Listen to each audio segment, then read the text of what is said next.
The unthinkable. The phone call came at 2:17 a.m. I've always feared middle-of-the-night calls, those harbingers of news too terrible to wait for daylight. My trembling hand reached for the phone on the third ring. "Mrs. Reynolds? This is Mercy Hospital. Your son, James, has been admitted with a suspected brain aneurysm. You should come immediately." The world tilted on its axis. At 65, I had lived through my husband's death a decade earlier, but nothing had prepared me for this moment. James, my brilliant, kind-hearted only child, couldn't be dying. It wasn't the natural order of things. I arrived at the hospital still wearing my nightgown beneath my coat, hair uncombed, hands shaking as I gave my name at the reception desk. A grim-faced doctor led me to a private consultation room, and the words that followed destroyed my world. Massive aneurysm. No warning signs. Nothing could have been done. Already gone. Already gone. My James, gone. Hours blurred together as paperwork was processed, and decisions no mother should ever make were thrust upon me. It was nearly noon when Sophia, James's wife of 10 years, finally arrived. Designer sunglasses hiding her eyes, expensively manicured nails, tapping impatiently on her phone. "There was traffic," she offered without meeting my gaze, "and I had to find someone to watch Lucas. I had already called Lucas's school, spoken with his teacher, and arranged for him to spend the day with his best friend's family."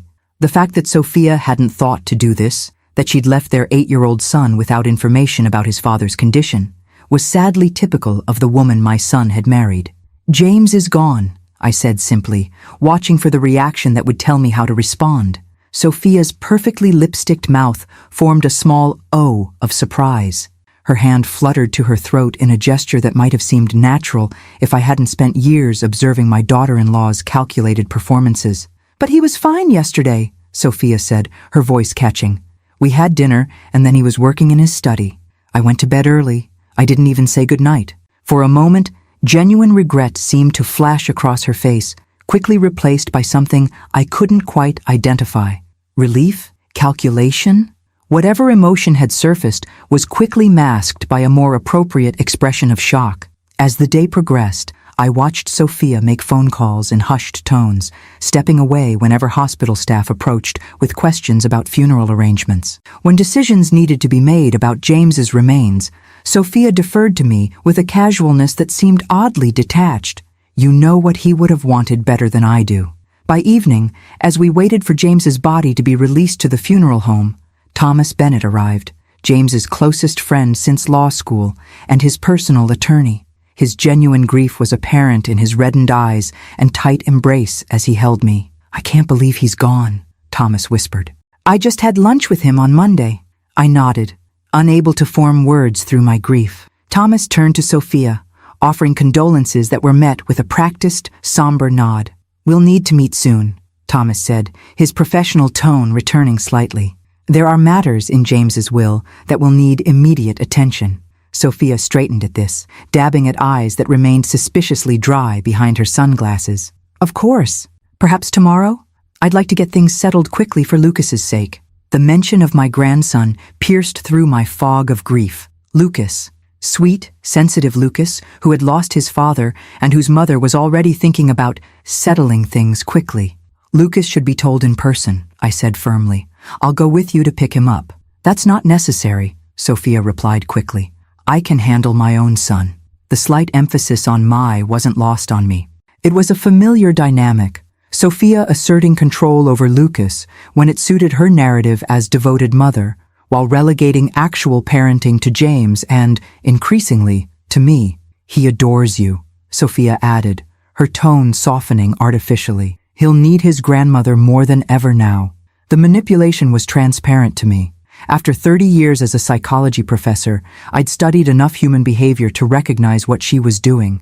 Sophia was already positioning herself, ensuring I would remain available for childcare while establishing clear boundaries of authority. As we left the hospital, I caught sight of Sophia checking her reflection in a window, adjusting her hair before pulling out her phone to make another call. In that unguarded moment, with no audience to perform for, her face showed neither grief nor shock, only cool assessment, like someone calculating their next move in a chess game. I turned away, my heart breaking anew.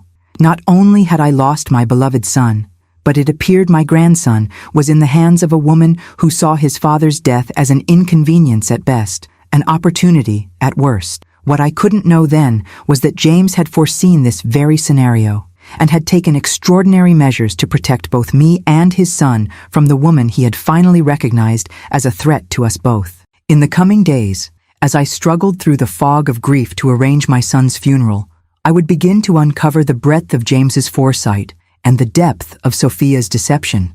But that night, as I returned to my empty house alone, I could only clutch my son's childhood photo to my chest and wonder how I would find the strength to face the days ahead. For Lucas, I told myself, I must be strong for Lucas. Something in Sophia's behavior had triggered every protective instinct I possessed. My grandson had lost his father. I was determined he wouldn't lose his grandmother too, not when I suspected he would need me more than ever. A devastating midnight call has shattered my world, but something doesn't feel right about my daughter-in-law's reaction to my son's death. What secrets was James keeping about his failing marriage, and what measures did he take to protect us before his untimely death? I couldn't know then that my greatest challenge as a mother was just beginning. I've attended enough funerals in my 65 years to recognize genuine grief. It manifests differently in each person. Some collapse inward, some rage, some grow eerily calm, but there's an authenticity that can't be fabricated. As I sat in the front pew of the church watching people approach my son's casket, I observed a masterclass in emotional performance from my daughter-in-law. Sophia had dressed impeccably in a designer black dress that managed to be both appropriate and flattering.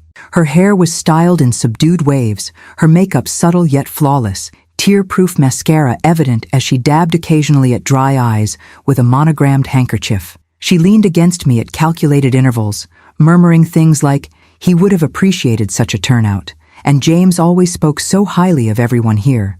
To observers, we appeared as a united front of grief, the devastated widow and the heartbroken mother supporting each other through unimaginable loss. Only I could feel how lightly she rested against my shoulder, ready to straighten the moment someone important approached. Only I noticed how her eyes constantly scanned the room, assessing each mourner's social and financial status. Only I caught the subtle changes in her voice when speaking to James's wealthier clients versus his childhood friends. But my attention was primarily focused on Lucas, seated on my other side, his small body occasionally shaking with silent sobs. Unlike his mother, my grandson's grief was raw and real, his face blotchy from genuine tears. I kept my arm around him, offering tissues and quiet comfort as he stared at the casket containing his father. "Is Daddy really in there?" he whispered during a lull in the service. "His body is," I explained gently, "but the special part that made him Daddy, his love, his thoughts, his spirit, that's still with you, always." Lucas nodded, seeming to understand this distinction better than many adults. "I can still feel him sometimes, like he's watching." "I believe he is," I said, fighting back fresh tears. Sophia leaned across me. "Lucas, sit up straight. People are watching." I felt his small shoulders stiffen under my arm. This concern with appearances, rather than her son's emotional state, was precisely why James had been increasingly leaving Lucas in my care over the past year. After the service, the procession of mourners offering condolences seemed endless. James had been well loved, by colleagues at his law firm, by clients he had helped, by neighbors and friends.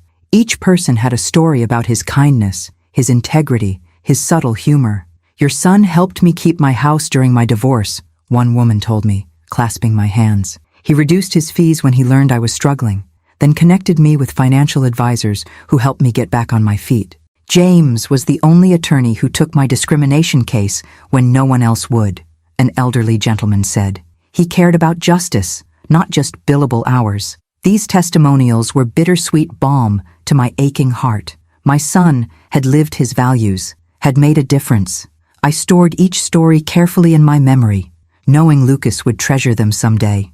Throughout the reception, I noticed Sophia having intense whispered conversations with several people, including a tall, expensively dressed man I didn't recognize. When I approached, they separated smoothly, Sophia introducing him as Richard Harlow, one of James's real estate investment partners. "My condolences, Mrs. Reynolds," he said, his handshake brief and impersonal. James was a remarkable man. Something in his tone rang false, and the way Sophia's hand briefly touched his arm suggested a familiarity beyond business acquaintance. I filed this observation away, my professor's brain automatically cataloging behavioral details even through my grief. By evening's end, exhaustion threatened to overwhelm me. Lucas had fallen asleep on a couch in the funeral home's private room, emotionally spent. As I arranged his suit jacket over him like a blanket, Thomas Bennett, James's attorney, approached quietly. "Eleanor, could we speak privately for a moment?" I followed him to a secluded corner, away from lingering mourners. "James left explicit instructions about certain matters," Thomas said, keeping his voice low. "I can't go into details yet, but he asked me to tell you one thing immediately. Trust your instincts about Lucas. Does that make sense to you?" I glanced toward my sleeping grandson, then at Sophia, who was checking her makeup in a compact mirror while nodding absently at condolences. "Yes," I said slowly. "I believe it does." "Good. We'll need to meet officially tomorrow about the will. But James wanted you to know that." He hesitated, choosing his words carefully. "Arrangements have been made. For both of you." Before I could ask more questions, Sophia approached, her social smile firmly in place. "Thomas, I hope we can resolve everything quickly," she said. "I'm thinking of taking Lucas away for a while after this. A healing trip. Probably best to handle the estate matters promptly." "Of course," Thomas replied neutrally. "My office, tomorrow at 2. As we prepared to leave, I gathered Lucas into my arms, his slight weight a precious burden. Sophia made no move to help, instead scrolling through her phone. 17 missed calls, she sighed. So many arrangements to make. I studied her composed face, noting the absence of grief's telltale signs. No swollen eyes, no exhaustion of spirit, none of the physical manifestations of heartbreak that were currently crushing me from within. "What arrangements?" I asked, carefully keeping my tone curious rather than accusatory. "Life goes on, Eleanor," she said, not looking up from her screen. "Bills, accounts, notifications. James handled everything. Now it's all on me. Not us. Not, we'll figure it out together for Lucas." The solitary me spoke volumes. As I settled Lucas into my car, Sophia had asked if I would keep him overnight to give her space to process. I felt a strange sense of foreboding mixed with something else, something that felt almost like my son's presence, urging me to stay vigilant, to watch carefully, to protect what he could no longer protect himself. "We're going to be okay, Lucas," I whispered to my sleeping grandson. Somehow, we're going to be okay. I didn't yet know how prophetic or how challenging that promise would prove to be. The funeral reveals striking contrasts between Sophia's calculated performance and Lucas's genuine grief. As I observe my daughter-in-law's suspicious behavior, a cryptic message from James's attorney suggests my son anticipated trouble. What arrangements did James make before his death? And what is Sophia already planning while we're still saying goodbye? James left everything to me? Sophia's perfect composure slipped for the first time as she sat in Thomas Bennett's office the day after the funeral. I watched her face cycle through emotions, first smug satisfaction, then confusion, and finally, thinly veiled outrage as Thomas continued reading the will's provisions. "Not exactly," Thomas corrected, his professional tone unchanged. "Mr. Reynolds left you the lake house property, his investment portfolio with Meridian Partners, and a life insurance policy of $500,000. I sat quietly, hands folded in my lap, as Thomas outlined the inheritance that had left Sophia increasingly agitated. While substantial by most standards, nearly $1 million in total, it clearly fell short of her expectations. The family home at 1742 Oakwood Drive, both vehicles, and his personal bank account at First National are bequeathed to his mother, Eleanor Reynolds, Thomas continued, not meeting either of our eyes as he read directly from the document. "That's impossible," Sophia interrupted, her carefully manicured nails digging into the leather armrests. "We purchased that house together. It's our marital property." Thomas slid a document across the desk. "The house was purchased solely in James's name before your marriage. It was never converted to joint property. The deed and mortgage documents confirm this." I kept my expression neutral despite my own shock. James had never mentioned any of these arrangements to me. The family home, a beautiful colonial with 4 bedrooms and a backyard where Lucas had his treehouse, was apparently mine, not Sophia's. So were James's Mercedes sedan and Range Rover, along with a bank account I hadn't known existed. What about Lucas's college fund? Sophia demanded, her voice rising slightly. James always said he was setting aside money for Lucas's education. Thomas nodded. Mr. Reynolds established a trust for Lucas's educational expenses. You are not the trustee of this account. Then who is? Sophia's question came out as nearly a hiss. Thomas glanced at me briefly. Eleanor has been named trustee of all funds related to Lucas's care and education. The room fell silent as Sophia processed this information. I could almost see the calculations happening behind her eyes, totaling assets, weighing options, formulating responses. This makes no sense, she finally said, her voice deliberately modulated to convey wounded confusion rather than the anger I could see simmering beneath. James and I discussed our estate plans.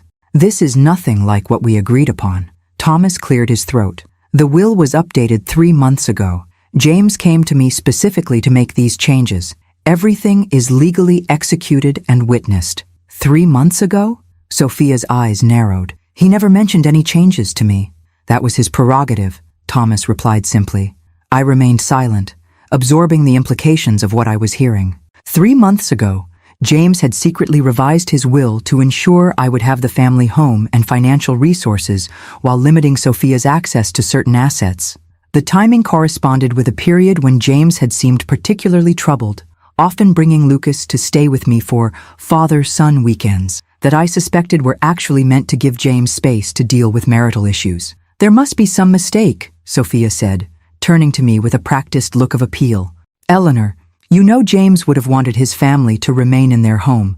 You have your own house. Surely you don't intend to take ours away from Lucas. The subtle manipulation was impressive, framing any enforcement of James's wishes as me taking something from my grandson rather than from her. I recognized the tactic, but chose not to confront it directly. I'm as surprised as you are, Sophia, I said truthfully. I need time to process all of this. Thomas continued with additional details. Items about personal effects, specific bequests to charities, funeral expenses that had been prearranged. Throughout it all, I noticed Sophia texting under the table, her face a mask of appropriate grief, occasionally disrupted by flashes of calculation. When the meeting concluded, Thomas asked me to stay behind for a moment. Once Sophia had left, with a tight-lipped promise to talk soon directed at me, he closed his office door and sat across from me. There's more, he said quietly. James left this for you, with instructions to give it to you privately after the initial reading. He handed me a sealed envelope with my name written in my son's familiar handwriting. My hands trembled as I took it. Should I gestured to the envelope. Take it home, Thomas advised. Read it when you're alone and ready. And Eleanor, he added, his professional demeanor softening. James knew exactly what he was doing. Trust that. I nodded, slipping the envelope into my purse as I rose to leave. In the lobby, I found Sophia engaged in an intense phone conversation, her back turned to the receptionist's desk. I paused, out of sight, but within earshot. Completely blindsided me, she was saying, her voice low but furious.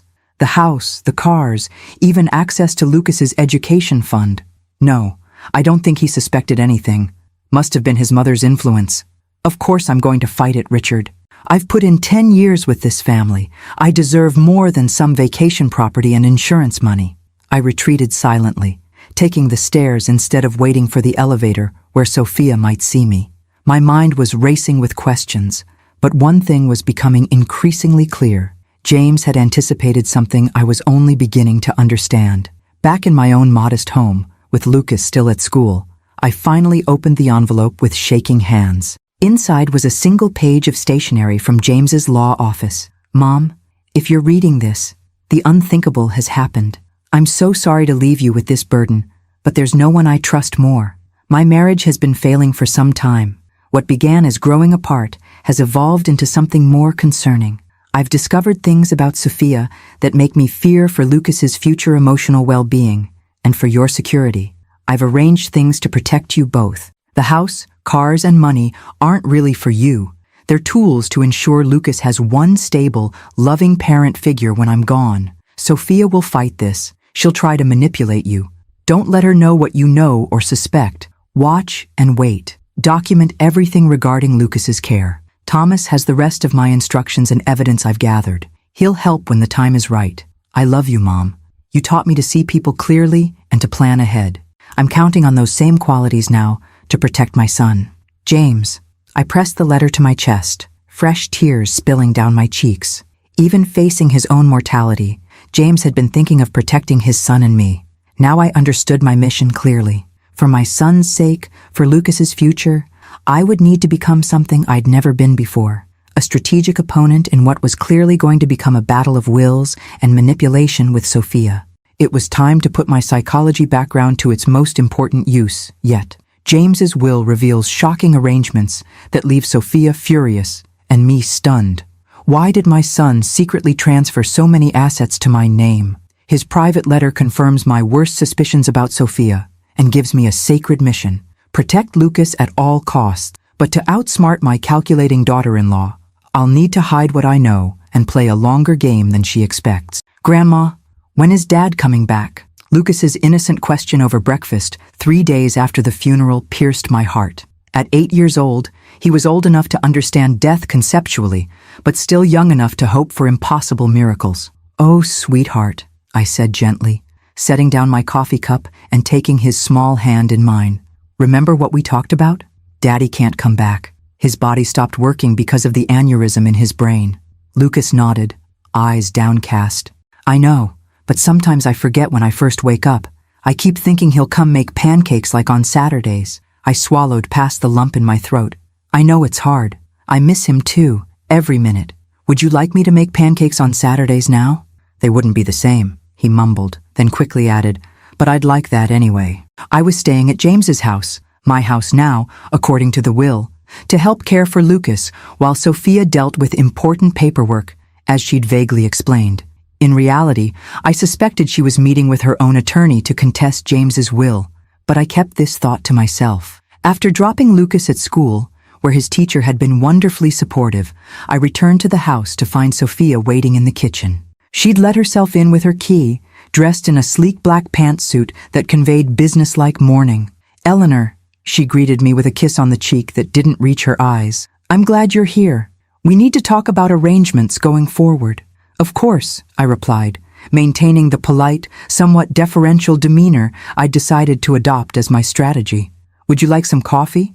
Please. She seated herself at the kitchen island, watching as I moved around what was technically now my kitchen. This is all so overwhelming. The paperwork, the accounts, the decisions. I can only imagine, I murmured sympathetically, playing my role while remembering the angry phone conversation I'd overheard. How can I help? Sophia's perfectly made-up face registered brief surprise at my accommodating tone, quickly replaced by calculated warmth. You're so kind, Eleanor. Actually, I've been thinking about what makes the most sense for everyone, especially Lucas. Here it comes, I thought, keeping my expression open and receptive. This house has so many memories of James, she continued, her voice taking on a practiced tremor. Every room reminds Lucas of what he's lost. It might be healthier for him, for both of us, to make a fresh start somewhere else. I nodded thoughtfully while placing a mug of coffee before her. You're considering moving? I've found a lovely condo downtown, near the cultural district. Excellent schools nearby, walking distance to the art museum and library. She stirred her coffee deliberately. The thing is, Eleanor, with the way James arranged things, I'll need your cooperation. Oh? I tilted my head questioningly, as if I hadn't already anticipated this conversation. The will situation is obviously some kind of mistake or misunderstanding. James would never have intentionally put me in such a difficult position. Her tone hardened slightly before she caught herself. I've spoken with an attorney who suggests we could avoid lengthy legal proceedings if you'd simply transfer the house to me, as James would have wanted. I widened my eyes, projecting thoughtful consideration rather than the indignation I felt at her attempt to manipulate me using my son's supposed wishes. I see, I said slowly. And what does your attorney say about the fact that James updated his will only 3 months ago, specifically to make these arrangements? A flash of irritation crossed her face before her mask of reasonable grief returned. James wasn't himself in recent months. He was working too hard, stressed about cases. He wasn't thinking clearly about our family's best interests. I nodded, as if considering this explanation. That must have been difficult for you both. It was, she sighed dramatically, which is why I believe he would want us to correct this oversight now. For Lucas's sake. The invocation of Lucas's welfare, her trump card, was deployed exactly as I'd expected. I took a deliberate sip of coffee, giving myself time to formulate my response. I understand your concern, I said finally, but making hasty decisions during grief isn't wise. Perhaps we should give ourselves some time to adjust before making major changes? Sophia's smile tightened, almost imperceptibly. Of course, you need time, but the condo I've found won't be available for long. It would be so much easier for Lucas if we could settle things quickly and let him start healing in a new environment. I recognized the sales tactic, creating artificial urgency to force a quick decision. My years teaching negotiation strategies to psychology students hadn't been wasted. Why don't we ask Lucas how he feels about moving? I suggested mildly. He might find comfort in staying in the home where he has so many memories of his father. Children don't always know what's best for them, Sophia countered smoothly. That's why adults make these decisions. Besides, he's already dealing with enough emotional turmoil. I noted how skillfully she'd positioned herself as the protective parent while subtly suggesting I would harm Lucas by consulting him about his own feelings. James's letter rustled in my memory. She'll try to manipulate you. You're probably right, I conceded, watching relief flash across her features. Let me think about it all for a few days. This has been such a shock. Of course, she agreed, clearly believing she'd made progress. Take the weekend. But Eleanor, she added, her voice dropping to a confidential tone, I'm worried about finances with the way things stand. James handled everything, and now I'm finding credit card bills, the mortgage that was now my responsibility, according to the will. But I kept this observation to myself. I'd be happy to help review the household accounts, I offered, seizing the opportunity. Perhaps we could go through everything together? That's not necessary, she said quickly. I just meant that resolving the house situation would help me access the equity we've built for Lucas's education and well-being, the education fund that James had specifically placed under my control as trustee. I wondered if she realized how transparent her motivations were to someone trained to observe human behavior. Let's talk more next week, I suggested, rising as if our conversation had reassured rather than alarmed me. I should get some rest before picking up Lucas from school. After Sophia left, I sat alone in the quiet house, mentally reviewing our interaction. She clearly believed I was a grief-stricken, somewhat passive older woman who could be maneuvered into surrendering what James had entrusted to me. For now, I needed her to continue believing exactly that. I picked up my phone and called Thomas Bennett. I need to understand exactly what evidence James collected, I told him without preamble, and how we can gather more. This is going to be a longer game than I anticipated. Sophia wastes no time trying to manipulate me into signing over the house, using Lucas's welfare as emotional leverage. Playing the role of a compliant, grief-addled mother-in-law, I appear to consider her proposal while secretly planning my counteroffensive. James warned me she would fight dirty, but he didn't know his mother was ready to fight smarter. The performance has begun, and I intend to be the better actor in this dangerous production. Grandma, Mom says I have to go with her to Miami next weekend, but I don't want to. Lucas's troubled face looked up at me as I tucked him into bed, 1 week after James's funeral. This was the first I'd heard of any Miami trip, which immediately raised red flags. Miami? I kept my voice casual while my mind raced. That sounds like an adventure. Lucas shook his head, clutching his stuffed dinosaur tighter. She says her friend Richard has a boat and we'll stay at a fancy hotel. But I have my science project due Monday, and Dad always helped with my projects. I smoothed his hair gently. Have you told your mom about the science project? She said I can skip it, that teachers understand when your dad dies. His voice caught on the word. But Dad wouldn't want me to skip it. He always said commitments are important. Your father was right about that, I agreed, making a mental note of this conversation. Let me talk to your mom tomorrow. Maybe we can work something out. After Lucas fell asleep, I called Thomas Bennett at his home number, which he'd provided for urgent matters. Miami? Thomas's voice sharpened when I explained the situation. With Richard Harlow? You know him? I asked, surprised. He's the real estate developer I mentioned in our meeting yesterday, the one James had concerns about. Thomas's tone was carefully measured.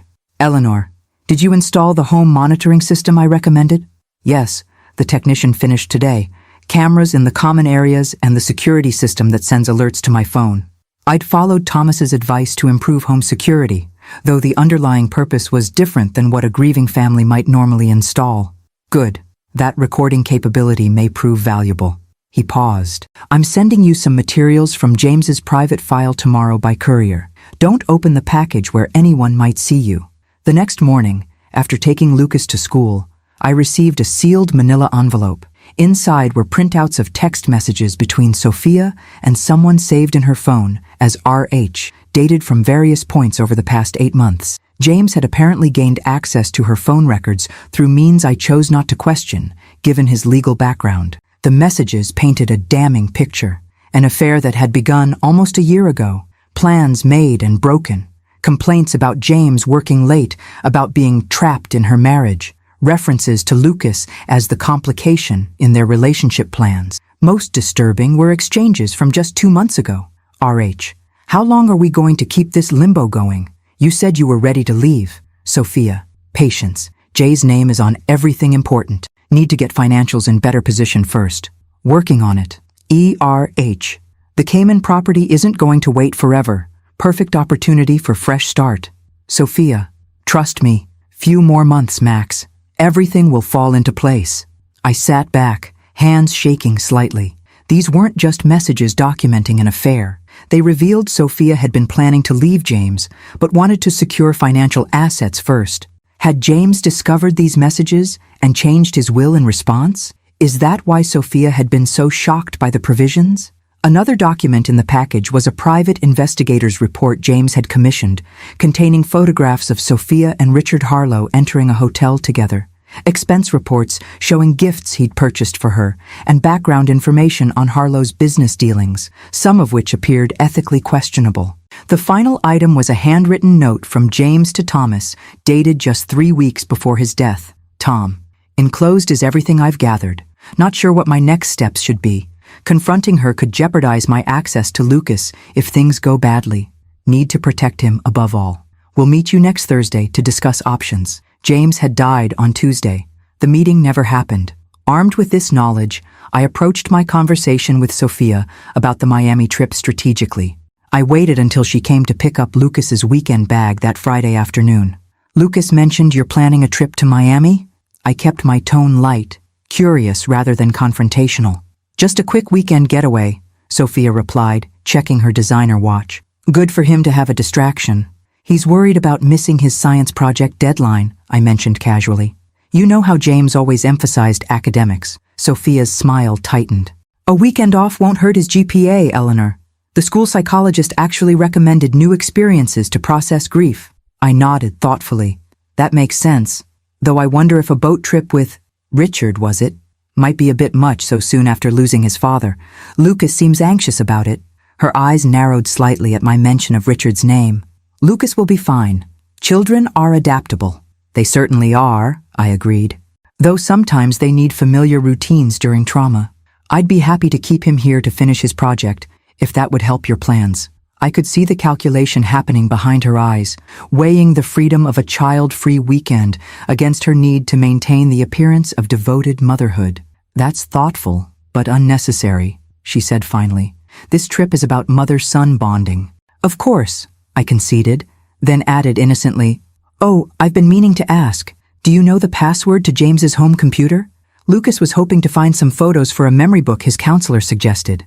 I don't keep track of James's passwords, she said dismissively.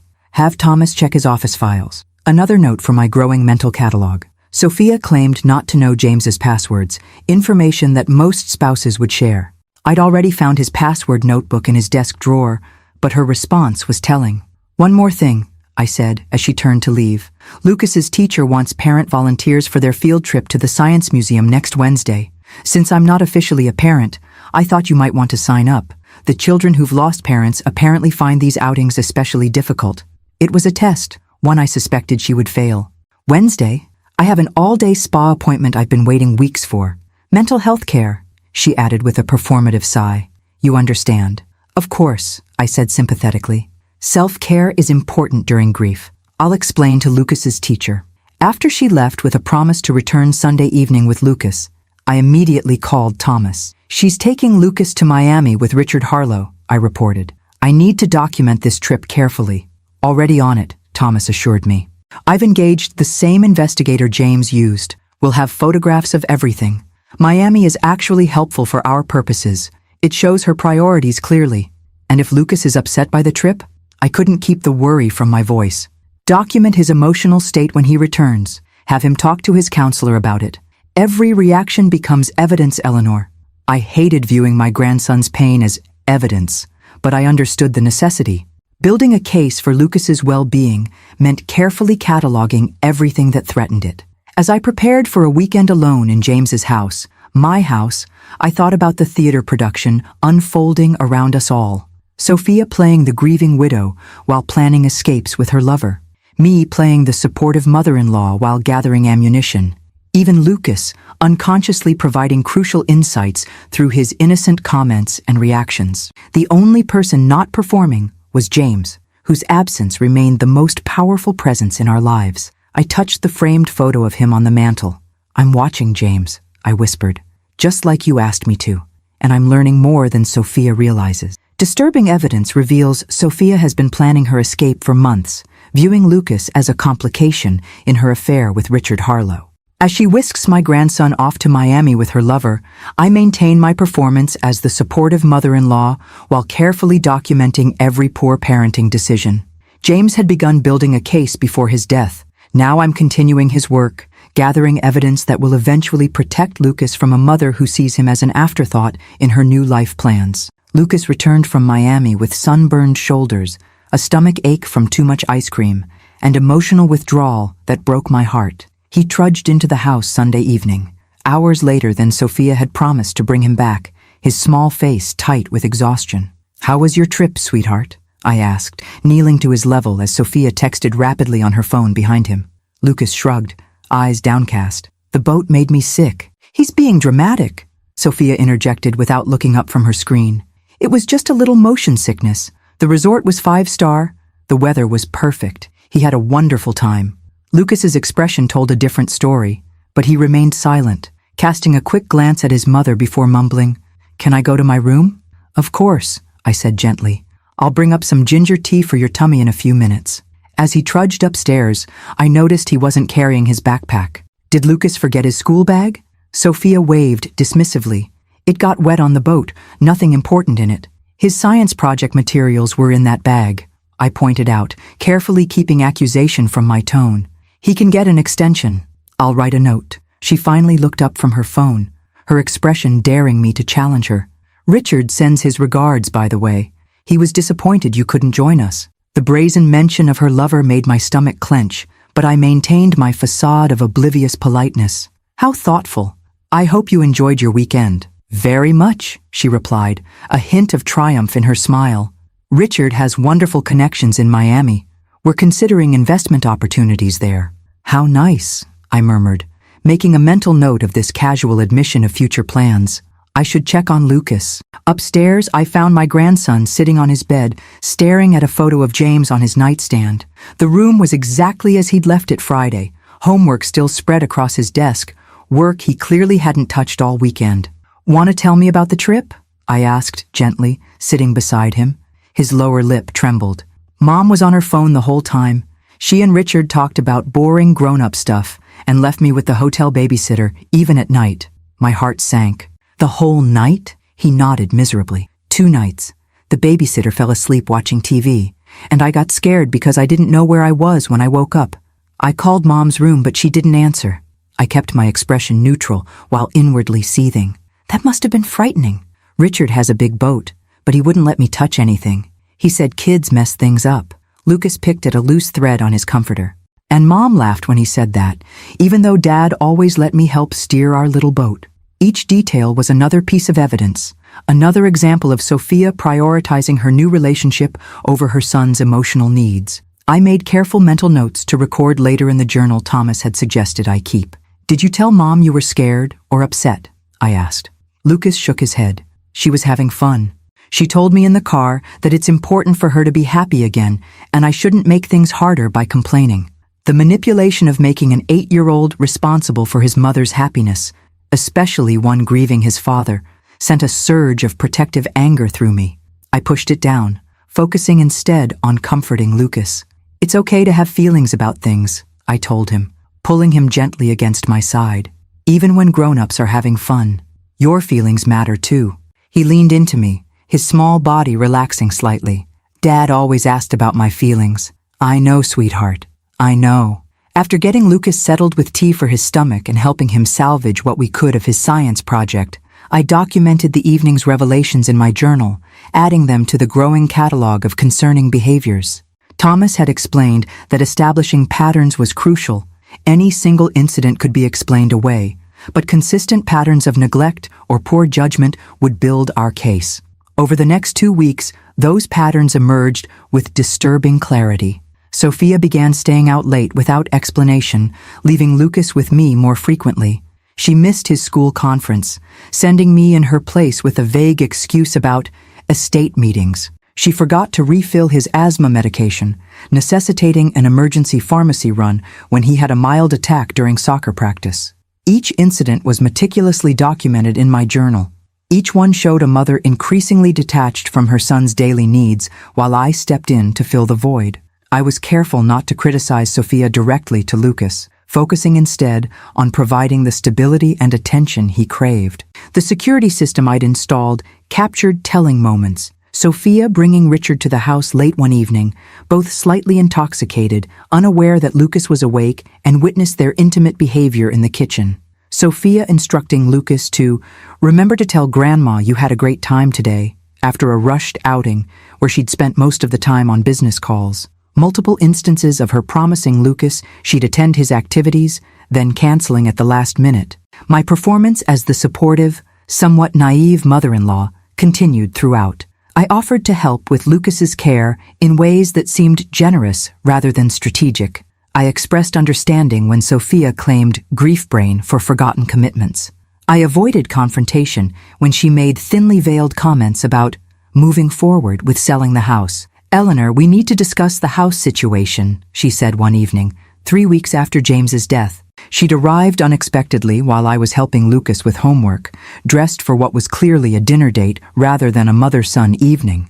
"Of course," I replied amiably. "I've been meaning to ask what items you'd like to keep when I move in permanently next month." Her perfectly shaped eyebrows arched in surprise. "Move in? I thought we agreed the house should be sold." "Oh, I don't recall agreeing to that," I said mildly. "Actually, I've been thinking it's best for Lucas to maintain stability right now. His therapist mentioned how important familiar environments are during grief." Her expression hardened momentarily before she forced a concerned smile. "I'm worried about you, Eleanor. This house is far too large for you to manage alone, and the financial burden of the mortgage, utilities, maintenance." "James left the house free and clear," I mentioned casually, watching her reaction. "No mortgage to worry about. And I'm more capable than I look. All those years managing a university department taught me quite a bit about handling complex responsibilities." Something shifted in her assessment of me, a recalculation that I could almost see happening behind her eyes. I'd revealed myself as slightly more formidable than she'd assumed, yet still maintained my helpful, non-threatening demeanor. "We'll discuss it more later," she said finally. "I need to run. Important dinner meeting. Lucas has already had dinner, and he should be in bed by 9. After she left, I sat with Lucas at the kitchen table, helping him rebuild the science project whose materials had been lost in Miami. As he carefully glued pieces of his solar system model together, he looked up suddenly. "Grandma, are you going to live here now instead of Mom?" The question caught me off guard. "Why do you ask that, sweetheart?" He shrugged, focusing intently on positioning Mars at the correct distance from his styrofoam son. "Mom told someone on the phone that you're trying to take the house from her. She said you were being selfish." I chose my words carefully. "Your dad wanted to make sure we all had safe places to live. Sometimes grown-ups disagree about the details. I want you to stay," he said simply. "You help me with homework and remember my medicine and make real food instead of just ordering pizza." His straightforward assessment of the situation, so innocent yet so perceptive, reinforced my determination. This wasn't just about following James's wishes anymore. It was about protecting a child who clearly recognized, even at 8, the difference between performative parenting and genuine care. "I'll do my very best to stay close, no matter what," I promised him. It was the only promise I could make with absolute certainty while the larger battle continued to unfold around us. The aftermath of the Miami trip reveals disturbing patterns in Sophia's parenting.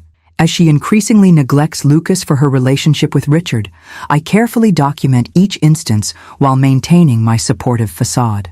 Lucas's innocent observations confirm what I already know. Sophia sees him as an inconvenience in her new life plans. The house becomes our first battlefield, but the war is really about something far more precious, a vulnerable boy who deserves better than a mother who remembers him only when it serves her purposes. I'm thinking of taking Lucas to my parents in Arizona for a few weeks. Sophia's announcement over morning coffee nearly 4 weeks after James's death seemed casual, but the timing set off immediate alarm bells. I had just informed her that Thomas Bennett needed to meet with us again regarding additional estate matters. Arizona? I kept my voice neutral while stirring my coffee. That's quite a distance. What about Lucas's school? Sophia waved dismissively. He can miss a few weeks. Children are resilient. James's favorite phrase, "children are resilient," sounded hollow coming from her lips, a convenient excuse rather than a thoughtful observation. "When were you thinking of going?" I asked, mentally calculating how this might align with the increasingly urgent timeline Thomas had mentioned. "Next week, ideally." She checked her expensive watch. "My parents have been begging to see him, and frankly, I could use the support system. Being a sudden single mother is overwhelming." I bit back the observation that she'd been essentially a single mother by choice for months, given how often she delegated Lucas's care to James and me even before the affair began. "That's understandable," I said instead. "Though I wonder if such a big trip might be difficult for Lucas right now. He's just getting back into his school routine, and his grief counselor mentioned consistency is important." Her eyes narrowed slightly.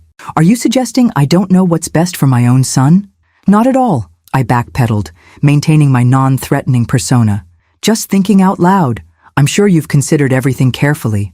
"I have." Her tone softened, becoming almost conspiratorial. "Actually, Eleanor, I wanted to discuss something important with you. Could we have dinner tonight? Just the two of us? I'll have my assistant watch Lucas." I raised an eyebrow. "Your assistant?" "Richard's assistant," she corrected smoothly. "Melissa is wonderful with children. She's helped with Lucas before." Another detail for my journal. Sophia was leaving Lucas with her lover's assistant, rather than his grandmother who lived 15 minutes away. I made a mental note to ask Lucas about these previous occasions. "I'd be happy to watch him," I offered. "But dinner sounds lovely. What did you want to discuss?" "Everything," she said vaguely. "The house, Lucas's future, how we move forward from here. I think I've come up with a solution that works for everyone." Her confident smile suggested she believed she'd formulated an irresistible proposal. I agreed to meet at an upscale restaurant downtown at 7, curious what strategy she'd devised. The restaurant she'd chosen was deliberately impressive, the kind with minimalist decor, tiny portions, and prices that made you wince. Sophia was already seated when I arrived, looking elegant in a designer dress that somehow managed to suggest tasteful mourning while remaining fashionable. "Eleanor, thank you for coming," she greeted me, air-kissing my cheek. "I ordered us a bottle of Veuve Clicquot. James always said it was your favorite." It wasn't. James knew perfectly well I preferred a simple Chardonnay, but the manufactured intimacy was part of her performance. "How thoughtful," I murmured, settling into my chair. Though I rarely indulged even before James's passing. She poured champagne anyway, raising her glass in a toast, to new beginnings and solutions. I sipped politely, waiting as she established the atmosphere she wanted. Convivial, generous, warmly intimate. The manipulation was textbook. Create a pleasing environment, establish rapport, suggest shared understanding before making your pitch. "Eleanor," she began after our appetizers arrived, "these past weeks have been so difficult for all of us, losing James, trying to help Lucas cope, dealing with all the practical matters." I nodded encouragingly, playing my role.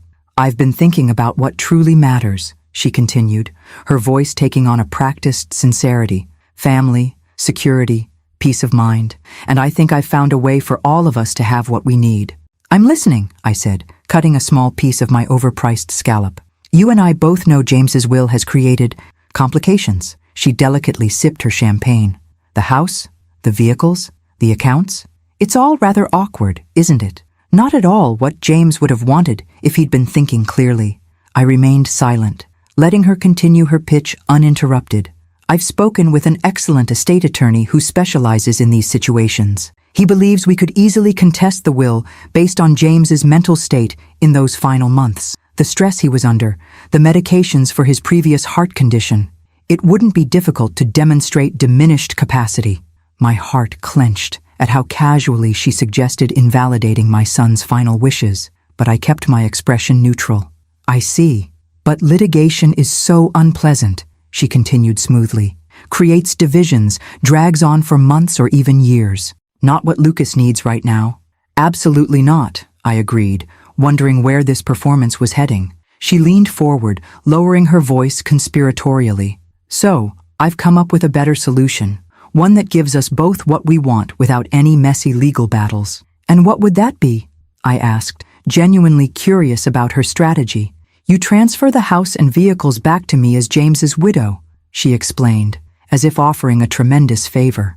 In exchange, I'll guarantee you can see Lucas regularly, perhaps every other weekend, major holidays. I'll even put it in writing. The breathtaking audacity of her offer, essentially ransoming my own grandson, almost made me lose my carefully maintained composure. She was proposing I surrender everything James had legally left me in exchange for permission to see Lucas, rights I already had as his grandmother. That's quite a proposition, I managed, taking another sip of champagne to hide my reaction. I know, it's so generous, she agreed, misinterpreting my hesitation as consideration. Most women in my position would fight for everything, but I value your relationship with Lucas, and frankly, I could use the help occasionally. Occasionally? I echoed, picking up on the telling word choice. Well, single motherhood is demanding, she sighed dramatically, and I do have my career to consider. Plus, Richard and I, she stopped herself, recalibrating. That is, I'll eventually want to rebuild my personal life. Having guaranteed childcare arrangements would be tremendously helpful. There it was, the real motivation. Not Lucas's well-being, but convenient childcare arrangements that would allow her to pursue her relationship with Richard unencumbered. What about Lucas's trust fund? I asked innocently. Would that remain as James arranged it? A flash of irritation crossed her features before she smiled again. That's unnecessarily complicated too. As his mother, I should have control over his educational expenses. Children's needs change, require flexibility. They certainly do, I agreed, thinking of all the ways Lucas's needs had been ignored in recent weeks. So, she said, reaching into her purse and withdrawing a folded document, I took the liberty of having my attorney draft a simple agreement. You transfer the assets back where they belong. I guarantee your visitation rights. Clean, simple, everyone wins. She slid the paper across the table with the confidence of someone who believed they held all the cards. I took it, scanning the language that would effectively undo everything James had arranged to protect Lucas and me. This is quite thorough, I commented, buying time while formulating my response. And what about Arizona? Would Lucas and I still have our visits if you move? About that, she said, her expression turning regretful. The Arizona trip might become more permanent. Richard has development opportunities there. Excellent private schools for Lucas. It would be a fresh start for everyone, and conveniently far from me and anyone else who knew James or might question her parenting. The pieces of her plan were falling perfectly into place in my understanding. I'll need to think about this, I said, folding the document and placing it in my own purse, and perhaps have Thomas review it, since he's familiar with James's wishes. Her smile tightened. I wouldn't involve Thomas. He's rather old-fashioned about these matters. My attorney assures me this is completely standard. I nodded thoughtfully. Even so, such an important decision deserves careful consideration. James always taught me not to sign anything without proper review. She couldn't argue with invoking James's advice without seeming disrespectful, so she merely smiled and signaled for the check. Of course. Take a few days. But Eleanor, she added, her voice taking on a subtle edge, this really is the best solution for everyone. Fighting me on this would only hurt Lucas in the long run. The thinly veiled threat hung between us as she paid for our expensive meal with what I suspected was James's credit card. I maintained my mask of thoughtful consideration, thanking her for dinner and promising to give her proposal the attention it deserves. As I drove home, my hands finally allowed themselves to shake on the steering wheel. The audacity, the manipulation, the casual way she planned to separate Lucas from his remaining connections to James, it all confirmed what I'd been documenting for weeks. I called Thomas from my car. "She's planning to take Lucas to Arizona permanently," I said without preamble. "And she's offered me a devil's bargain to get the house and accounts." "Perfect," Thomas replied, surprising me. "This is exactly what we needed. Bring the document to my office first thing tomorrow. It's time to move to the next phase." Over an expensive dinner, Sophia reveals her true colors, offering me a devil's bargain. Surrender everything James left me in exchange for permission to see my own grandson. Her plan to move Lucas to Arizona with her lover shows how completely she intends to erase James from their lives. Little does she know, her transparent manipulation has handed us exactly the evidence we need. Thomas's cryptic response suggests the game is about to change, and Sophia has no idea what's coming. "She actually put it in writing. I can hardly believe it." Thomas Bennett shook his head in amazement as he reviewed the document Sophia had given me. We sat in his office early the next morning, coffee growing cold as we dissected her proposition. "This is essentially a confession," he continued, highlighting sections with a yellow marker. "She's explicitly stating she'll allow you to see Lucas only if you transfer assets to her that are legally yours. That's textbook coercion. And this part about Arizona?" I pointed to the clause mentioning reasonable visitation regardless of primary residence location.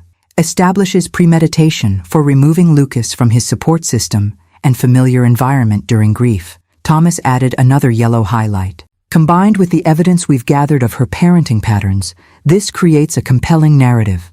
I leaned back in my chair, processing the implications. "So what happens now?" Thomas set down his marker, expression turning serious. "It's time to execute the contingency plan James put in place. He hoped it wouldn't be necessary, but he prepared for this exact scenario." From his desk drawer, Thomas withdrew a sealed envelope marked "Emergency Protocol" in James's handwriting. My heart constricted at the sight of my son's familiar script. James left detailed instructions about when and how to proceed if Sophia's behavior threatened Lucas's well-being or attempted to separate him from you. Thomas opened the envelope carefully. "The key component is a petition for emergency custody modification." "Custody modification?" I repeated, stunned. "James wanted me to seek custody of Lucas?" "Temporary custody initially," Thomas clarified, "based on documented evidence of parental neglect and the child's best interests during grief. James believed, and I concur, that a judge would likely award you temporary guardianship while a more permanent arrangement is determined." My hands trembled slightly. The responsibility James had entrusted to me was enormous, not just documenting Sophia's behavior, but potentially taking over Lucas's primary care. "I'm 65, Thomas. Would a court really consider me as a guardian over Lucas's mother?"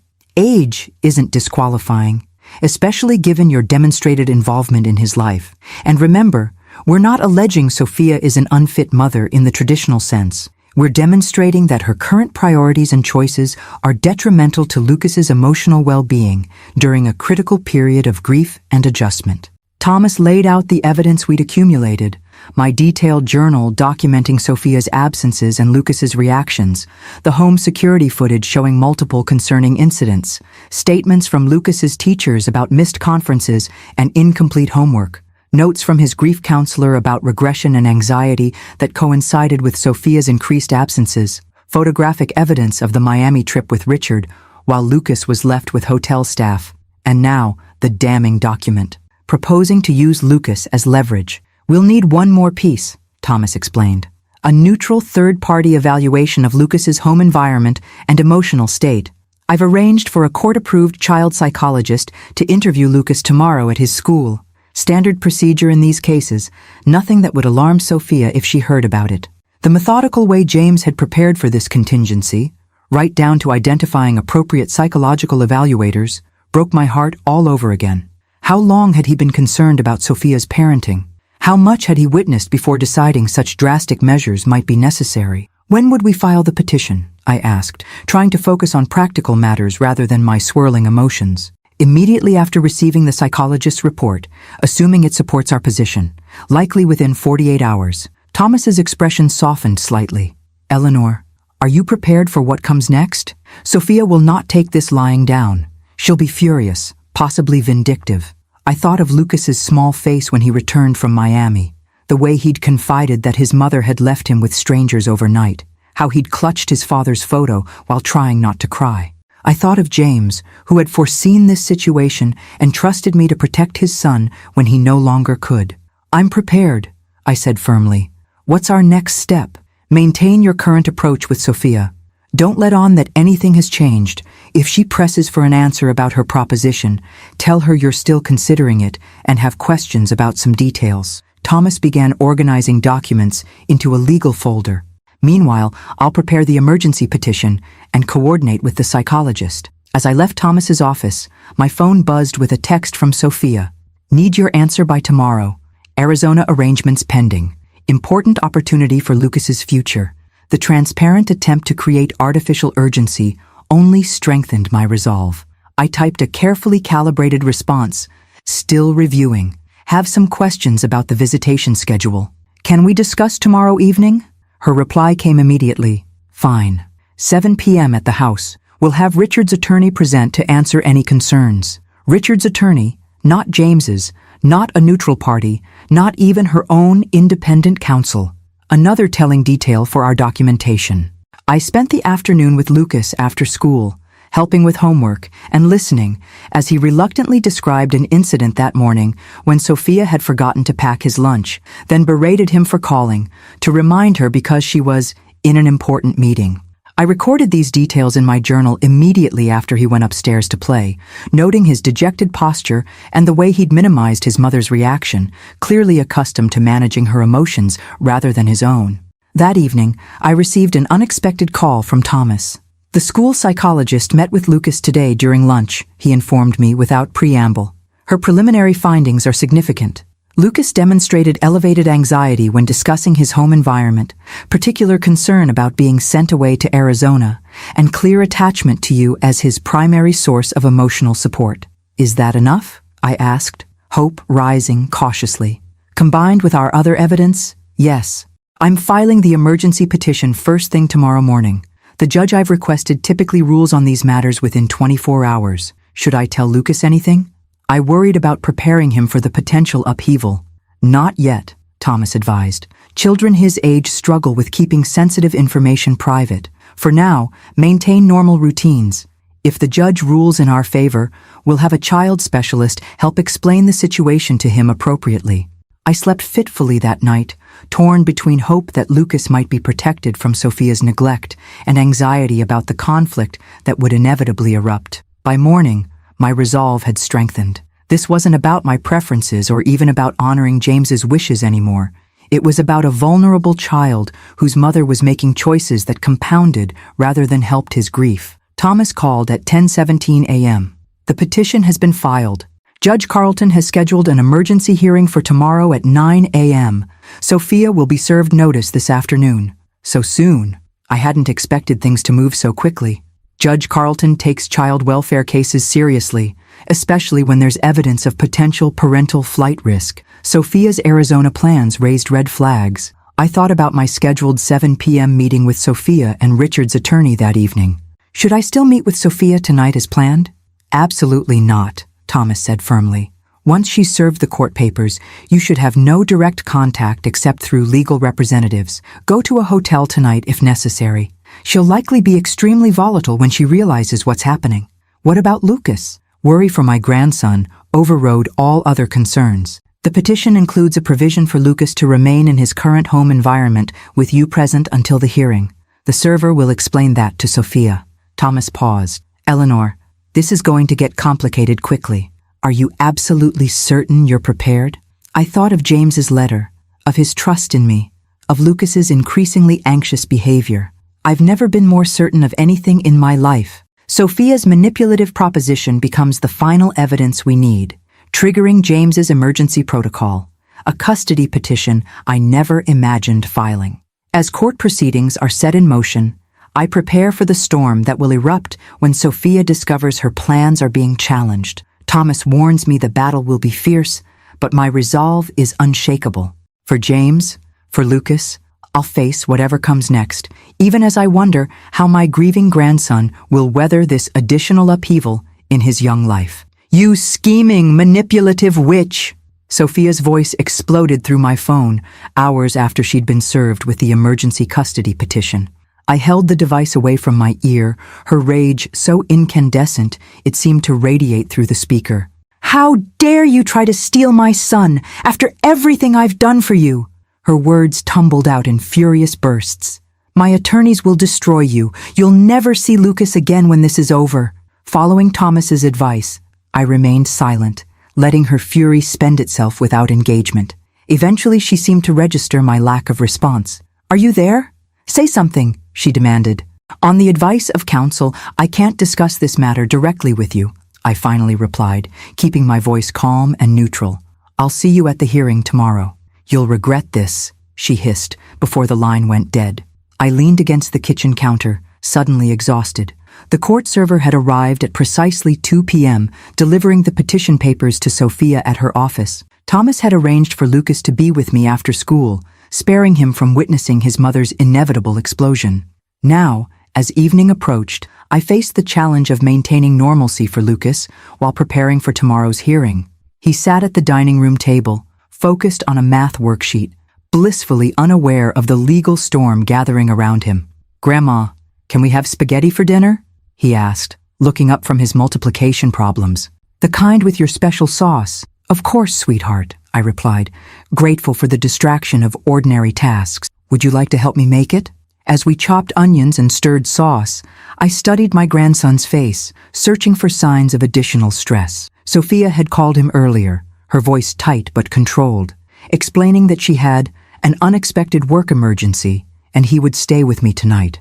Lucas had accepted this explanation without question, accustomed to his mother's frequent absences. Mom sounded mad on the phone, he observed suddenly, sprinkling cheese over his portion of spaghetti.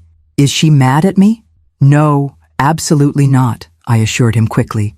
Grown-ups sometimes get frustrated about work things. It has nothing to do with you. He nodded, seeming relieved but not entirely convinced. She said she'd take me to get ice cream tomorrow to make up for missing our dinner. But she forgot last time she promised that. Another small piece of evidence, broken promises becoming so routine that an 8-year-old had learned to expect disappointment. I added mental notes to my documentation while maintaining an encouraging expression. Let's enjoy our dinner tonight, and we'll see what tomorrow brings, I suggested gently. I couldn't bring myself to make promises about tomorrow when I knew how completely our lives might change after the hearing. After putting Lucas to bed with extra stories and reassurance, I called Thomas for final preparation. How's Lucas? He asked immediately. Managing, I replied, unaware of what's happening, as far as I can tell. Sophia called him briefly, but kept her composure. Good. Children are perceptive, but there's no need for him to shoulder adult concerns. Thomas's voice took on its professional tone. For tomorrow, I've prepared a summary document of all evidence for Judge Carlton. The psychological evaluation came back strongly supportive of our position. What should I expect at the hearing? I asked, trying to prepare myself mentally. Judge Carlton runs a tight courtroom. This is a preliminary emergency hearing, so testimony will be limited. You'll likely be asked about your observations of Lucas's well-being and your capacity to provide temporary care. Sophia will have opportunity to respond to the allegations. Will Lucas need to appear? The thought of my grandson being questioned in court made my stomach clench. No. Judge Carlton has reviewed the psychologist's report and specifically excluded Lucas from this initial hearing. If a full custody investigation proceeds, he may eventually speak with Lucas in chambers, but that would be weeks from now. I exhaled in relief. And Richard Harlow? Will he be involved? Legally, no standing. Practically, he's paying for Sophia's high-powered attorney, so his influence will be present. Thomas paused. Eleanor, prepare yourself. These hearings can get ugly. Sophia's likely strategy will be to paint you as a grief-deranged, controlling mother-in-law, trying to steal her child. I understand, I said, though my heart raced at the thought of public accusations. What matters is Lucas. Exactly. Focus on that tomorrow. No matter what Sophia or her attorney claim, remember why we're doing this. Sleep proved elusive that night. I checked on Lucas repeatedly, watching his peaceful breathing and wondering how tomorrow's decision would affect the rest of his childhood. By morning, I was exhausted, but resolute, dressed in a conservative navy suit that Thomas had advised would convey stability and trustworthiness to the court. "Why are you dressed up, Grandma?" Lucas asked over breakfast, eyeing my unusual formal attire. "I have an important meeting," I explained, helping him pack his backpack. "Mrs. Wilson from next door will take you to school today, and either Mom or I will pick you up this afternoon." He accepted this with the flexibility of childhood, more concerned about whether his favorite shirt was clean than about the day's unusual arrangements. I hugged him extra tight at Mrs. Wilson's door, wishing I could shield him from the uncertainty ahead. The courthouse was imposingly formal, all marble and echoing hallways. Thomas met me at the entrance, his expression professionally composed, but with worry lines visible around his eyes. "Sophia's already inside with her attorney, Gerald Winters from Mitchell and Blackwell, one of the most aggressive family law attorneys in the city." I nodded, unsurprised that Richard had secured top legal representation. "And our chances?" "Judge Carlton is fair but cautious. The evidence is compelling, but temporary custody removal is still an extraordinary remedy." Thomas squeezed my arm reassuringly. "Remember, this isn't about winning or losing. It's about ensuring Lucas has proper support during a critical time." Inside the courtroom, Sophia sat at a table with a sharp-featured man in an expensive suit. She wore a conservative black dress, hair pulled back in a modest style that contrasted sharply with her usual fashionable appearance. The transformation into grieving, devoted widow and mother was complete, down to the framed photo of James and Lucas she'd placed prominently before her. Her eyes met mine with glacial hatred as I entered, before she quickly adjusted her expression to one of wounded confusion, leaning to whisper something to her attorney. The performance had begun. Judge Carlton, a stern-faced woman in her 60s, entered promptly at 9 a.m. Her no-nonsense demeanor suggested little patience for dramatics as she reviewed the file before her. "This is an emergency hearing regarding temporary custody modification for minor child Lucas Reynolds," she stated, looking over her reading glasses at both tables. "I've reviewed the petition and supporting documentation. Let's proceed efficiently." For the next hour, Thomas presented our case methodically. The documented patterns of neglect, Sophia's increasing absences, the Miami trip incidents, the psychological evaluation, and finally, the damning proposition document showing Sophia's attempt to use Lucas as leverage. Gerald Winters countered with equal efficiency, portraying me as an interfering mother-in-law exploiting a grieving widow's temporary struggles, suggesting my obsessive documentation demonstrated unhealthy fixation, and painting Sophia as a devoted mother temporarily overwhelmed by extraordinary circumstances. "Your Honor," Winters concluded smoothly, "Mrs. Reynolds has kept her grandson overnight precisely 17 times since her son's death. At Ms. Jensen's request, to help during this adjustment period. This doesn't demonstrate neglect. It shows a mother wisely accepting support while processing her grief. The Arizona opportunity represents a fresh start, not abandonment of support systems." When my turn came to speak directly, I focused on Lucas rather than Sophia, describing concrete examples of his anxiety, his academic struggles since James's death, and the stability I'd attempted to provide. "Your Honor," I said, meeting the judge's evaluating gaze, "I'm not seeking to replace Sophia as Lucas's mother. I'm asking for temporary measures to ensure his needs are prioritized during an exceptionally vulnerable time in his development. The evidence suggests that currently other priorities are taking precedence over those needs." Judge Carlton asked pointed questions of both sides, her expression revealing nothing of her thoughts. Finally, she announced she would review the evidence in chambers and return with her decision in 1 hour. The 60-minute wait in the courthouse hallway seemed eternal. Sophia and her attorney conferred in hushed tones at one end, while Thomas and I sat silently at the other. When the bailiff finally called us back, my legs felt leaden as I rose to hear the decision that would determine Lucas's immediate future. Judge Carlton wasted no time on preliminaries. "Having reviewed all evidence and testimony, I find sufficient cause for emergency intervention in the current custody arrangement," she stated, her voice firm and authoritative. "Temporary guardianship of minor child Lucas Reynolds is hereby granted to Eleanor Reynolds for a period of 60 days, during which a full evaluation of the family situation will be conducted by court-appointed specialists." I exhaled shakily as she continued outlining the details, Sophia would have supervised visitation 3 times weekly.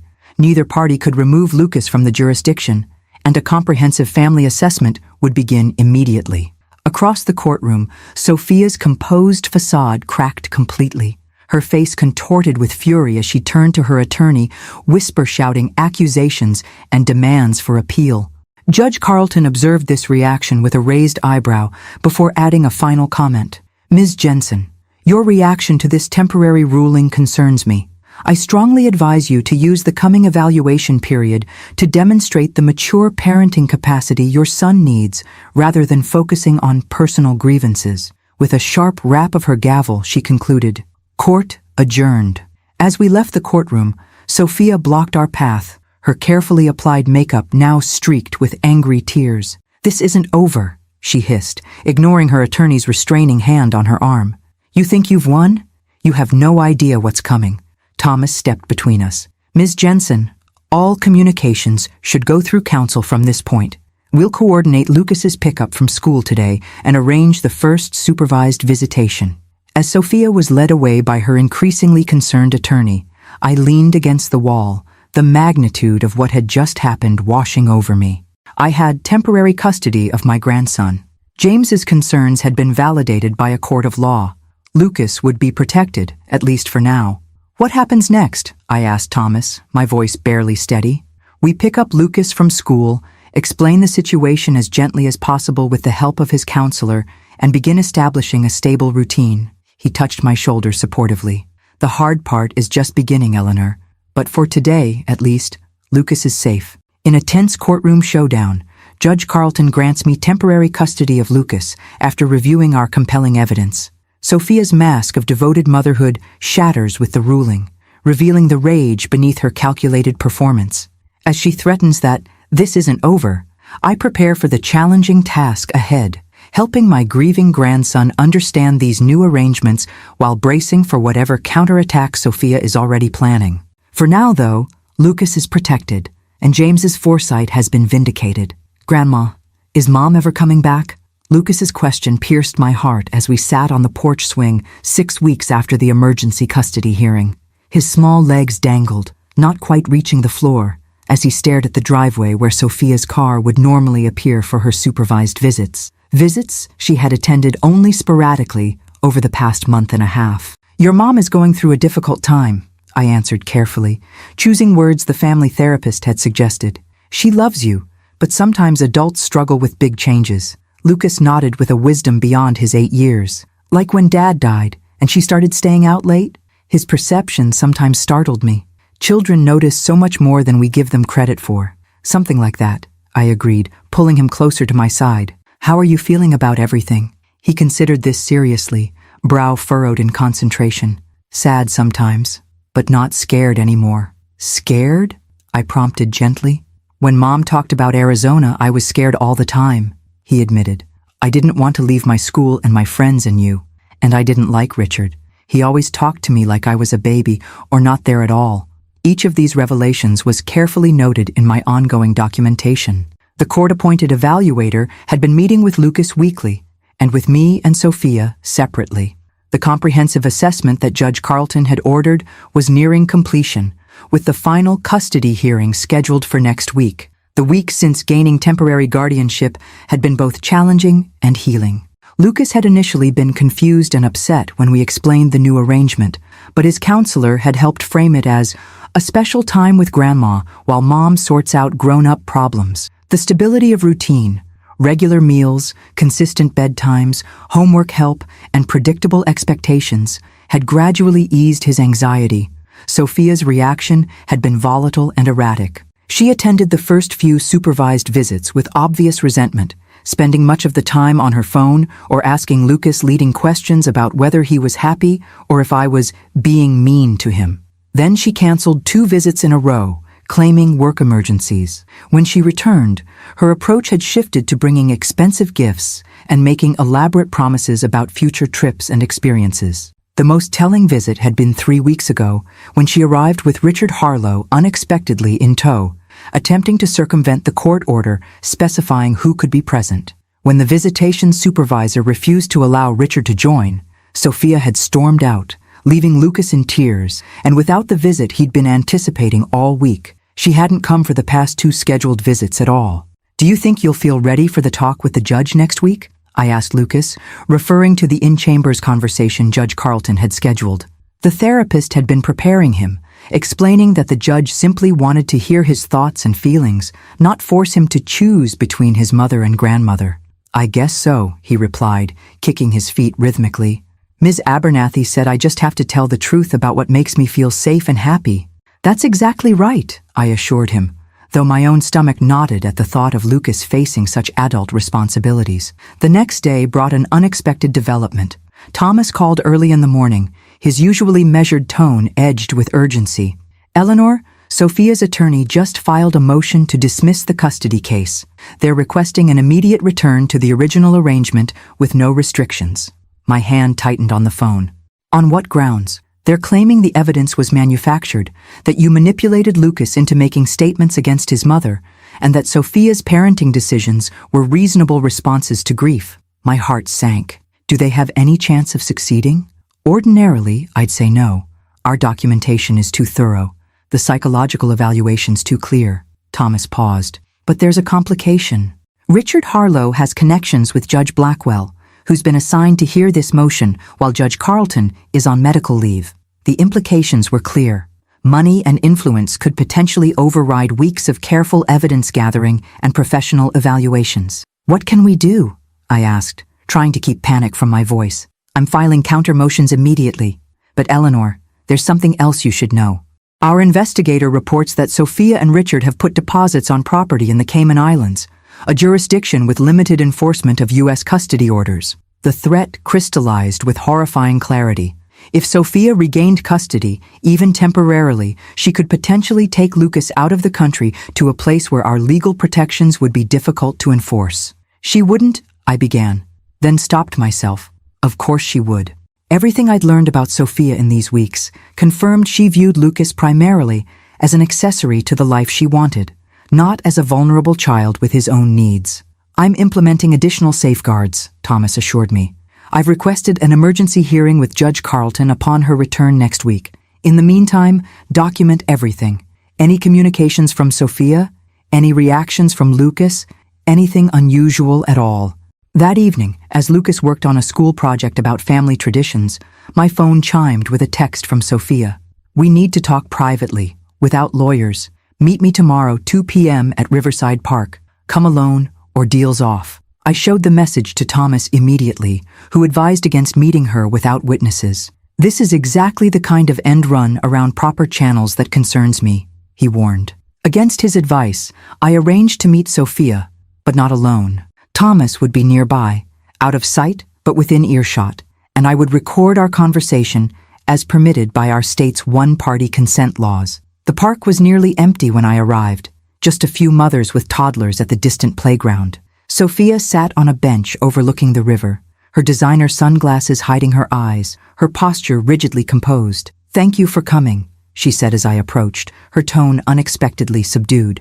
"I imagine your attack dog lawyer advised against it."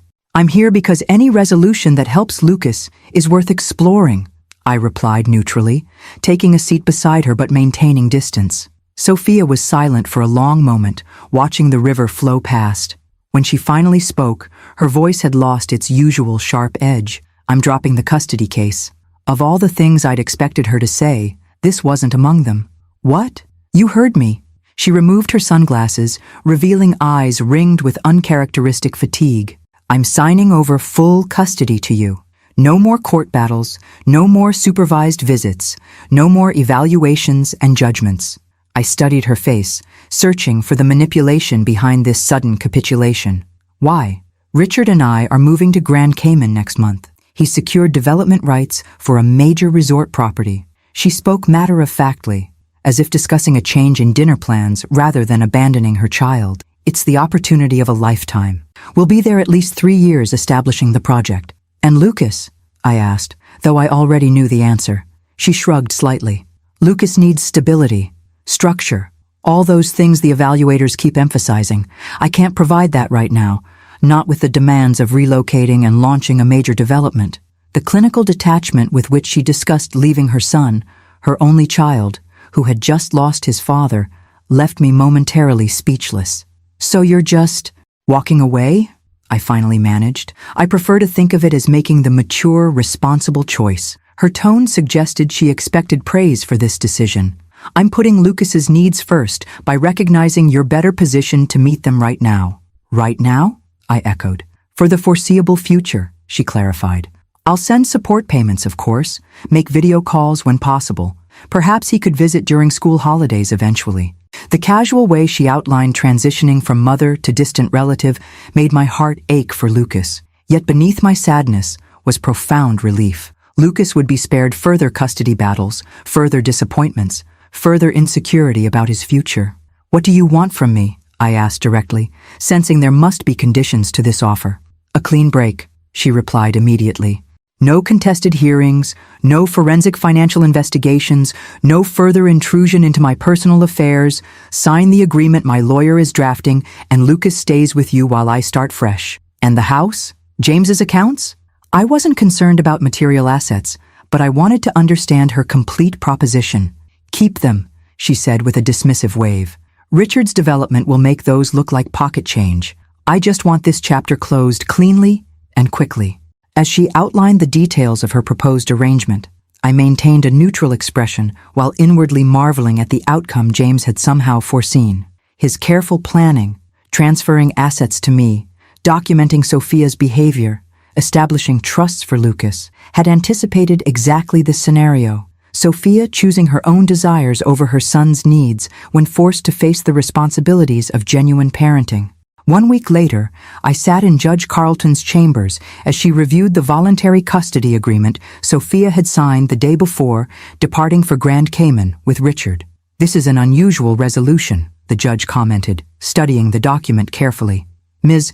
Jensen is surrendering all parental rights except for limited visitation at your discretion. She believes it's in Lucas's best interest while she relocates internationally for an extended period," I explained, using the diplomatic phrasing Thomas had suggested. Judge Carlton's expression suggested she wasn't fooled by this characterization, but she nodded slowly. "And you're prepared to assume full legal guardianship of your grandson at your age, Mrs. Reynolds?" "Without hesitation," I replied firmly. "Lucas needs stability, love, and connection to his father's memory. I can provide all three." The judge studied me thoughtfully before signing the final orders. "Based on all evidence presented throughout these proceedings, as well as Ms. Jensen's voluntary relinquishment, custody of Lucas Reynolds is hereby granted to Eleanor Reynolds, with arrangements for support payments and limited visitation as outlined in the agreement." Outside the courthouse, with Lucas waiting at home with the kind neighbor who'd helped us throughout this journey, I finally allowed myself to absorb the magnitude of what had happened. I had become, in every meaningful sense, my grandson's parent, a role I had never anticipated at 65, but one I embraced with complete commitment. "James would be proud," Thomas said quietly as we walked to our cars. "He protected Lucas the only way he could, by entrusting him to you." 6 months later, on a crisp autumn afternoon, Lucas and I planted a memorial garden in the backyard. James's favorite flowers and plants arranged around a small stone bench where we could sit and talk to Dad whenever Lucas felt the need. "Do you think Dad knew Mom would leave?" Lucas asked as we patted soil around a young rosebush. The question caught me off guard with its perceptiveness. "I think your father knew that sometimes adults make choices based on what they want rather than what children need," I answered carefully. "And he wanted to make sure you'd always have someone who put you first." Lucas nodded, seeming satisfied with this explanation. "I miss Dad every day, but I don't miss how things were after he died, when Mom was always angry or gone. Your dad made sure you'd be taken care of," I said, pulling him into a gentle hug. "And that's exactly what I intend to do, for as long as you need me." That evening, as Lucas slept peacefully upstairs, I sat in James's study, now a shared space where Lucas did homework while I handled household management, and opened the small box of personal items Thomas had delivered after the final custody arrangement. Inside was one last letter from my son, marked, "When it's resolved." "Mom, if you're reading this, you've done what I couldn't. Protected Lucas from a situation I saw deteriorating, but couldn't fix in time. I watched Sophia's priorities shift, saw her resentment of family responsibilities grow, noticed her increasing absences. When I discovered her relationship with Richard, I realized Lucas would eventually become collateral damage in her pursuit of the life she really wanted. I'm sorry for the burden I placed on you. Asking a mother to step in as parent again at your age wasn't fair, but I knew you would do it without hesitation, just as you've always put family first. Lucas couldn't ask for a better guardian, a more loving presence, or a stronger advocate. Tell him stories about me, not just the good ones, the real ones, about my mistakes and how I tried to fix them, about how sometimes we see the truth too late, but we do the best we can with the time we have. I love you both more than words can express. James, I pressed the letter to my heart, tears flowing freely now that Lucas couldn't see. The journey had been harder than I could have imagined. The grief of losing James compounded by the battles with Sophia, and the challenge of helping Lucas heal from multiple traumas. Yet as I looked around the home we now shared permanently, at the evidence of a child growing secure and loved, homework spread across the table, soccer cleats by the door, artwork taped proudly to the refrigerator, I knew James had been right to trust me with his most precious legacy. Through his foresight in changing his will, through my careful documentation and strategic patience, through Lucas's remarkable resilience, we had created something beautiful from tragedy. A new family constellation, different than what any of us had expected, but solid and true. Some might call it justice, that Sophia had ultimately chosen freedom over motherhood, revealing precisely the character James had anticipated. But I preferred to think of it as redemption. The chance to honor my son by raising his child with the values he cherished, ensuring that despite everything, love would have the final word in our story. Sophia voluntarily surrenders custody to pursue her new life with Richard in the Cayman Islands. The resolution James somehow foresaw becomes reality, not through bitter court battles, but through Sophia's own choice to prioritize her desires over her son's needs. As Lucas and I build our new life together, I discover one final letter from James, acknowledging the burden he placed on me while expressing complete trust in my ability to give his son the love and stability he deserves. From tragedy has come an unexpected second chance at family, different than any of us imagined, but precious beyond measure. 3 years later, "Grandma, I got the lead in the school play!" Lucas burst through the front door, his 11-year-old energy filling the house as he dropped his backpack and thrust a script into my hands. 3 years had transformed the quiet, anxious 8-year-old into a confident, thriving middle schooler whose smile now reached his eyes consistently. "That's wonderful," I examined the script. "Our Town," by Thornton Wilder. "Playing George Gibbs is a big responsibility. I'm so proud of you. Ms. Larson said Dad played the same role when he was in 8th grade. Did you know that?" My heart warmed at his casual reference to James. We'd worked hard to keep his father's memory alive through stories, photos, and the small traditions we maintained. Saturday morning pancakes, summer fishing trips to James's favorite lake, the memory garden we tended together. I certainly did. I still have the program somewhere in the attic boxes. Your father was quite the actor in school. I smiled, remembering teenage James nervously practicing lines in our living room. He'd be thrilled to see you following in his footsteps. Lucas grinned, then his expression turned more serious. "Do you think, should we tell Mom about the play?" The question didn't surprise me.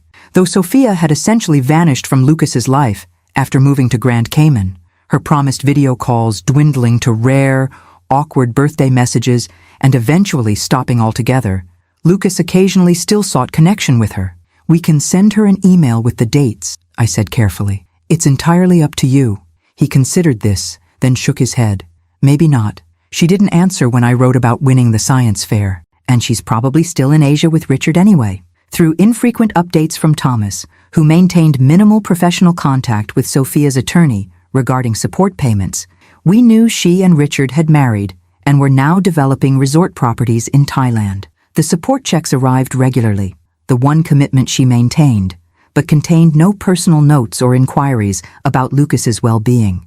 "Whatever you decide is fine," I assured him, maintaining the balanced approach our family therapist had recommended, acknowledging Sophia's existence without creating false expectations of her return or involvement. "I think just you and the Wilsons and Uncle Thomas is enough audience for me," Lucas decided, referring to our neighbors who had become like extended family, and to Thomas Bennett, who had transitioned from James's attorney to a cherished uncle figure in Lucas's life. As Lucas bounded upstairs to start homework, I moved to the kitchen to prepare dinner, pausing to adjust the collection of photos on the refrigerator. Lucas winning his karate tournament, building a science project, laughing with friends at his last birthday party. A visual timeline of healing and growth. The journey hadn't always been smooth. The first year after gaining full custody had brought nightmares, academic struggles, and occasional angry outbursts as Lucas processed the effective loss of both parents. There had been challenging questions I'd struggled to answer. Why doesn't Mom want to talk to me anymore? Did I do something wrong to make her leave? If Dad hadn't died, would Mom have stayed? With the help of an excellent child psychologist, we'd navigated these painful waters together.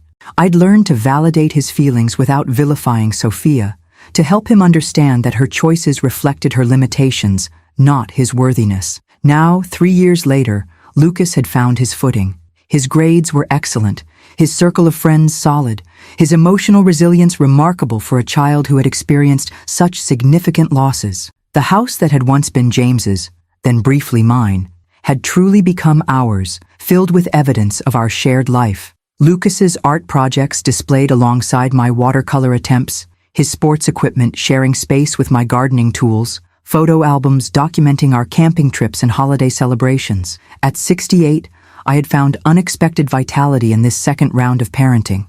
The responsibility had given me purpose, while Lucas's energy kept me active and engaged.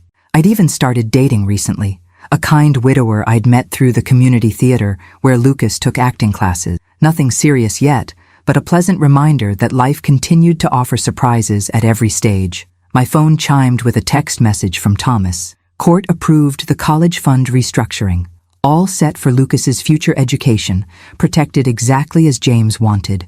Another piece of James's careful planning falling into place. Despite Sophia's initial attempts to gain control of Lucas's educational trust, James's foresight had created ironclad protections.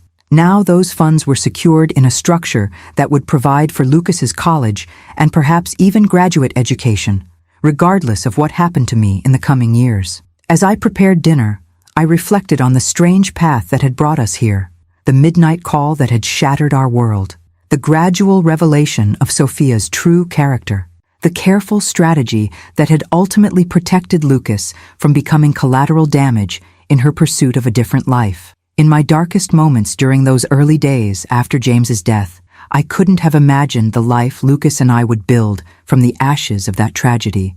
The grief remained, would always remain, but it had been integrated into a new reality, filled with meaningful connections and moments of genuine joy. The doorbell rang, interrupting my thoughts. Through the peephole, I saw our neighbor Mrs. Wilson holding a covered dish. "I made too much lasagna again," she announced as I opened the door, her standard excuse for the meals she regularly shared with us. "And Bill wants to know if Lucas is still coming to help with the birdhouse project this weekend." "He's been talking about nothing else," I confirmed, accepting the dish gratefully. "Would you and Bill like to join us for dinner? Lucas just got some exciting news about the school play." As Mrs. Wilson stepped inside, calling up the stairs to congratulate Lucas, who responded with enthusiastic thanks, I felt the quiet satisfaction of community, of the support network we'd built around ourselves that extended beyond biological family. Later that evening, after Lucas had gone to bed, I sat in the peaceful quiet of the living room and opened the memory book we'd created during that first difficult year. Photos of James at various ages. Lucas's childish handwriting describing favorite memories of his father. Cards from friends and family offering support during our custody journey. On the final page was a quote from James's last letter to me. "Tell him stories about me, not just the good ones, the real ones, about my mistakes and how I tried to fix them." I had honored that request, sharing with Lucas the full, human truth of his father. A good man who had recognized his marriage was failing, who had seen the potential impact on his son, who had taken concrete steps to protect his child's future even while hoping those protections wouldn't be necessary. When Lucas had asked why his father had changed his will without telling Sophia, I'd explained as gently as possible. "Your dad saw that your mom was making choices that might not prioritize your needs. He wanted to make sure someone would always put you first, no matter what. It was the truth, simplified for a child's understanding, but honest. We had maintained that honesty throughout our journey together, building trust through difficult conversations rather than comfortable evasions. Outside, the garden James had loved and Lucas now helped tend caught the last golden light of evening. The roses he'd planted were blooming again, a reminder that life continues its cycles regardless of our personal losses. Inside, his son slept peacefully, surrounded by photos of the father who had loved him enough to ensure his protection even after death. As I closed the memory book and prepared for bed myself, I thought about James's extraordinary foresight. He couldn't have known exactly how events would unfold, couldn't have predicted his own untimely death or Sophia's eventual complete departure from Lucas's life. Yet he had recognized the essential character of the woman he'd married, had seen the warning signs of her prioritizing personal desires over family responsibilities, and had taken concrete steps to protect what mattered most to him. In doing so, he'd given both Lucas and me an unexpected gift, not just financial security or legal protection, but the opportunity to forge a new family bond that might never have developed otherwise. Through our shared grief and subsequent healing, Lucas and I had created something beautiful and enduring, a relationship built on mutual trust, respect, and genuine love that transcended traditional family boundaries. Tomorrow would bring new challenges, helping Lucas memorize lines for his play, attending my own water aerobics class that kept my joints mobile, coordinating with Thomas about long-term financial planning. Ordinary life continuing in its imperfect, precious way. But tonight, in the quiet of the home we had made together, I felt profound gratitude for my son's final gift, the chance to help raise his child, to see James's best qualities emerging in Lucas, to ensure that despite everything, love and wisdom would be his son's true inheritance. Not the legacy any of us would have chosen, perhaps, but one we had transformed through courage and persistence and boundless love into something unexpectedly beautiful.